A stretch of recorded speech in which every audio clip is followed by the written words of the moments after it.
Welcome back. You're doing excellent work. And now we'll take arrays one step further by introducing the partial products algorithm.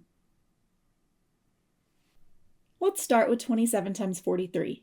And we want to go ahead and draw our array with 27 on one side and 43 across the top. Now we're actually going to break both sides. I'll start by breaking the 27 into 20 plus 7. Then we'll break the 43 into 40 plus 3. So we broke both of these up into place value.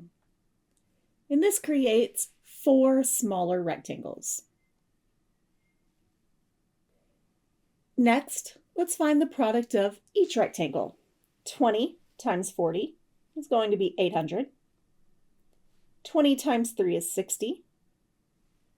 40 times 7 is 280. And 7 times 3 is 21. Now we add all 4 of these partial products together to get the final product of 27 times 43, which is 1,161. This is the heart of the partial products algorithm. We're multiplying by place value, one piece at a time, and then combining the results. Now, let's show the partial products algorithm symbolically for this same problem. And as I write each partial product, I'll draw arrows from each number in the algorithm to the corresponding rectangle in the array. This will help students see that every number in the algorithm represents a real quantity. For 27 times 43, we want to start this by place value. Let's multiply 3 times 7 to get 21. And we can see that in this box right here. Next, we're going to multiply 3 by 20, which gives us 60 and corresponds to this box here.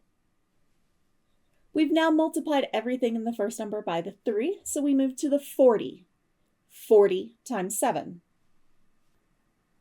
That gives us 280, which we can see with this box down here. Finally, 40 times 20. That gives us 800 and corresponds to this box up here. And then finally, we need to add all of these numbers together, and when we do, we get 1,161. The partial products algorithm is simply this array method of breaking up in place value in symbols rather than in a picture.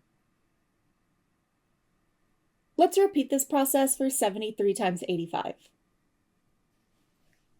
I won't do an array for this one, but I do want to go ahead and write the place value breakdown. 73 is 70 plus 3, and 85 is 80 plus 5. Now let's find our partial products. 5 times 3 is 15. 5 times 70 is 350. 80 times 3 is 240. And finally, 80 times 70 is 5,600. And these are all of the partial products. I've multiplied everything in the first number by every term in the second number. So now I need to add these together. When we do, we get the product of 6,205. This method is powerful because it's transparent, it's place value driven, and it's easy to connect to student reasoning. You're doing such important work learning to connect to visuals and algorithms. Keep going.